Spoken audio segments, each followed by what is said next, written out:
the Philippines situated along the Pacific Ring of Fire, authorities continue to remind the public that preparedness and coordination remain the country's strongest defense against potentially catastrophic earthquakes.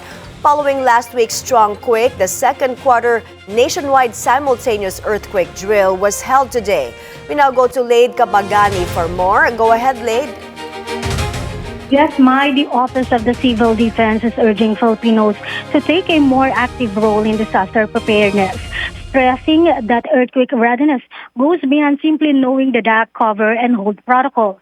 This as the NDRMC conducted the 2026 second quarter nationwide simultaneous earthquake drill and formally launched a harmonized national contingency plan designed to guide government response in the event of devastating earthquake in Metro Manila and nearby regions.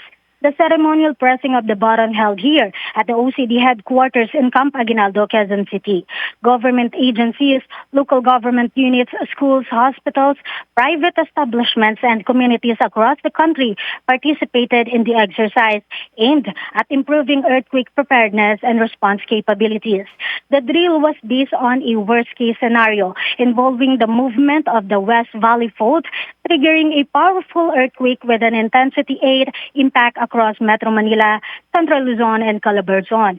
Under the simulation, widespread destruction was expected, including damage to buildings, roads, bridges, transportation systems, and communication networks. Authorities also simulated secondary hazards such as fires, landslides, and soil liquefaction that could further complicate rescue and relief operations. Back to you, Mai. Lade, aside from public participation, what specific capabilities were tested during the exercise? Yes, according to the NDRMC, the exercise was designed to test the government's ability to rapidly deploy emergency responders and resources, establish command and control systems, maintain communication lines, and coordinate rescue and relief operations under severely disrupted conditions.